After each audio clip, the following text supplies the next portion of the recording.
Hey runners! At the end of this video, you should have everything you need to build a custom 5K training plan that's tailored to your goals and fitness levels. We're going to use a 20-minute 5K as an example, but it's easy to tweak to meet your needs. I'm going to show you step by step. I'm Stephen Lawrence. As a former NCAA All-American 5K runner at Michigan and current Masters Marathon champion, I understand both the speed work needed for 5Ks and the endurance base required for longer distances. Today, I'm going to show you how to use the VDOT system to optimize your 5K training, combining proven science with practical experience. Let's start with a quick recap of the VDOT system. It's a personalized running formula that helps you train at the right intensity for your current fitness level.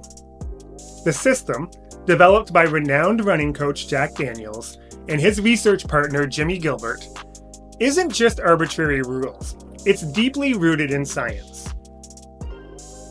They spent years studying runners of all abilities, analyzing how they responded to different training intensities. Instead of relying on how you feel, which can be misleading, VDOT uses your recent race results to determine precise training paces. I go into more detail about VDOT in my previous video about me running a 2:23 marathon in my mid-40s using VDOT. You'll find the link in the description. Let's talk about the science of running economy. Running economy is crucial to understanding how VDOT works. Think of it as your running efficiency, the relationship between your speed and energy use. VDOT considers both VO2 max and running economy, giving us a complete picture of your running ability. One key factor is your velocity at VO2 max, or VO2 max, the speed you're running when you hit maximum oxygen consumption. A higher VDOT indicates a higher VO2 max, which directly relates to better race performance. This is why two runners with the same VO2 max might race at very different speeds. To find your training paces, you'll need a recent race time or time trial result. The tables list race times from 1,500 meters up to the marathon, with corresponding VDOT scores. Find your time and you'll see your VDOT value. If you're between two values, select the higher one. It's likely closer to your current fitness level. For our 20-minute 5K goal, we're looking at a VDOT of 50. Let's keep this number in mind as we look at specific training paces later in the video. Let's take a look at the different phases of training. With Daniel's running formula, it shows a 24-week template. Don't let that intimidate you. Most runners, myself included, successfully adapt this into shorter cycles. I prefer a 16-week build-up. It's long enough to build serious fitness, but short enough to stay motivated and still give you a bit of time between cycles to recover. Think of the training phases like building a house. In phase 1, this is your foundation. Phase 2 adds the frame, you're introducing strength work. Phase 3 puts up the walls, this is more intense training. And phase 4 applies the finishing touches. This is your race-specific preparation. Figure 10.2 shows us exactly how to adjust these phases based on your available time. For example, with 6 weeks until race day, you'd spend 3 weeks in phase 1 and 3 in phase 4. With 9 weeks, you'd do 3 of each phase 1 and 2 and 4. Phase 1, building your base. Phase 1 is your foundation, and like any good foundation, it needs to be solid. During this phase, focus primarily on easy running at a conversational pace. You're building your aerobic capacity and overall endurance. These are the systems that will support more intense training later. Daniels suggests it's okay to skip phase 1 if you've been running at least 6 weeks without any setbacks. Even when doing this, I usually include a couple of transition weeks to adjust to what's coming in phase 2. Let me show you 3 key components that make Phase 1 effective. First, strides. These are light, quick runs lasting about 10 to 15 seconds, with full recovery between each.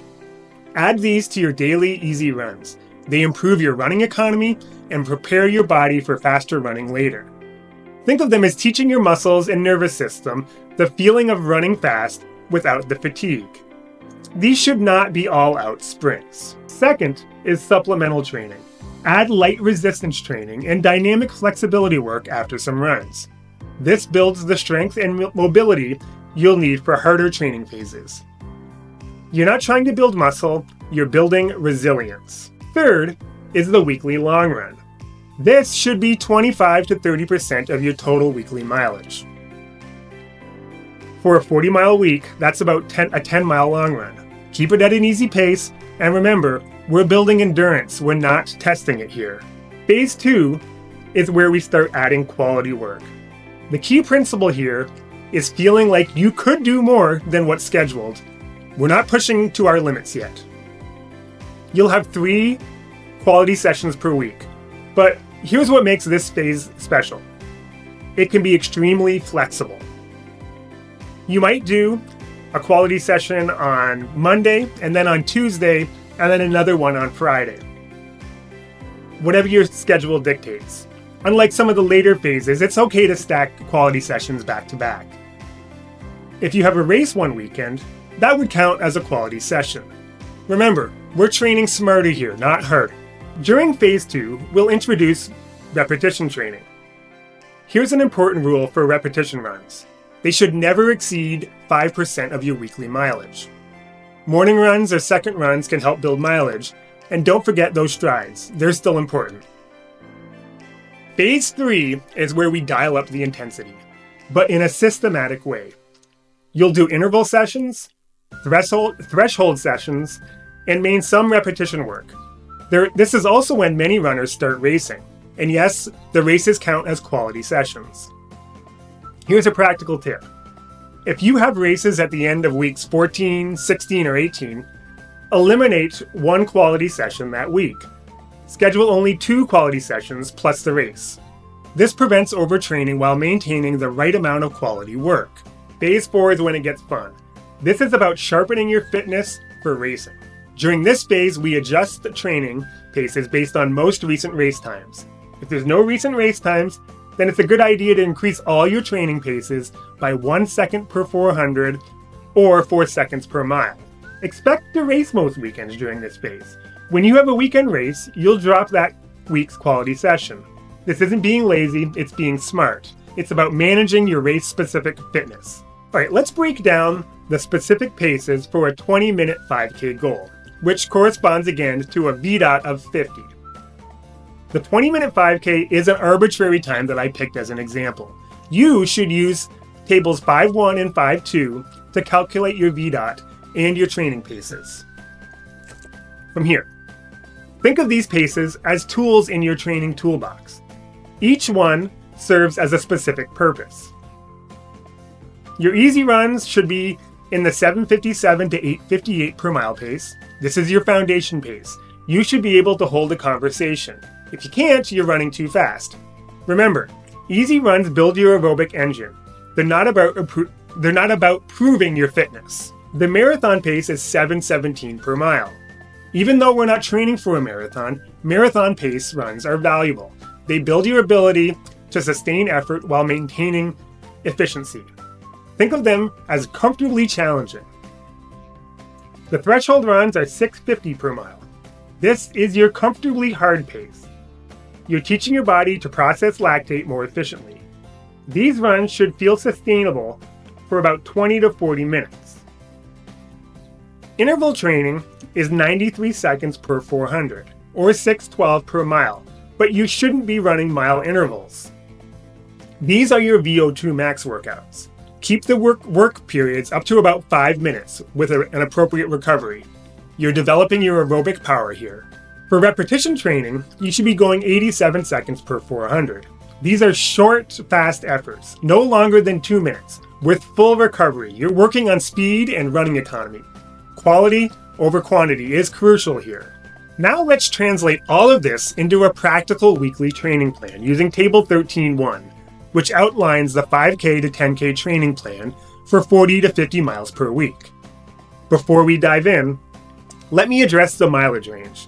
While 40 to 50 miles isn't a requirement for success at these paces, you should approach this volume gradually if you're not already running similar mileage.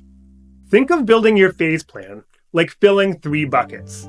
You're always starting from the bottom. Let me show you how this works with a 14-week plan where you're going to be skipping phase 1. In phase 2, you'll complete weeks 6, 5, 4, and 3 from the table. For phase 3, you'll do all 6 weeks, and in phase 4, you'll do weeks 6, 5, 4, and 3. Now, when it comes to actually running these weeks, you'll progress through them in a numerical order. So you'll do week 3, then 4, and then 5, and so on. This ensures a logical progression of workouts that builds your fitness systematically. Each workout builds on the skills and fitness you've developed in the previous ones. Okay, let's take a look at an example week. This one is pulled from phase 3, and this is week 2. We're going to be using our fictitious 20-minute 5K runner who has a VDOT of 50, but you would want to use your paces and your VDOT for this example. So let's take a look. On Sunday, this athlete has a quality session. It's 1 mile easy with a 10-mile marathon paced run.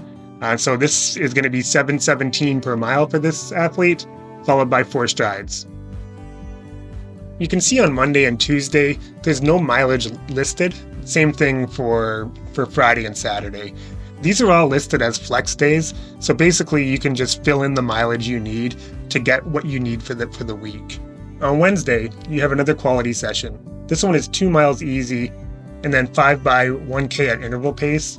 For this athlete, interval pace is 650 per mile or 355 per kilometer. And then you take a 400 meter jog between and then finish up with a 2 mile easy cool down. On Thursday, this is an interesting workout. You got a little bit of mixture of threshold work with repeat work. It's a 2 mile warm up, 3 miles at threshold pace, which is 650 per mile or 415 per kilometer. And then you've got 4 200 meters at 43 seconds per 200. You're going to take 200 meter jog for rest between those 200s, and then finish up the day with 2 miles easy.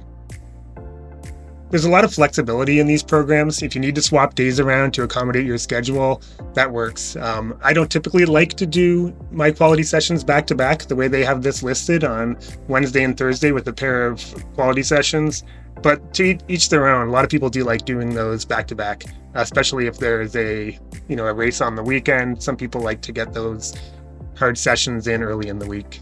Let's talk about something that often trips runners up: knowing when and how to adjust your training.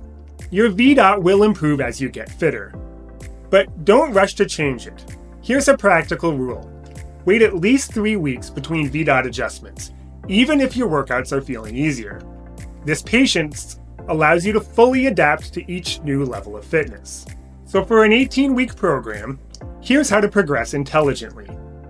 First 6 weeks, use a VDOT from your most recent race, or start 2 units than your goal time. In the middle 6 weeks, bump up 1 VDOT unit, and in the final 6 weeks, increase by another unit. Now let's address what I call the mileage myth. You've probably heard about the 10% rule. Daniels calls it one of the dumbest rules I've ever heard. I'm not sure if I'd go that far. Instead, he suggests we think about mileage increases like this: maintain your current mileage for at least 4 weeks before making any increase. When you do increase, add miles equal to the number of days you run per week, up to a maximum of 10 miles.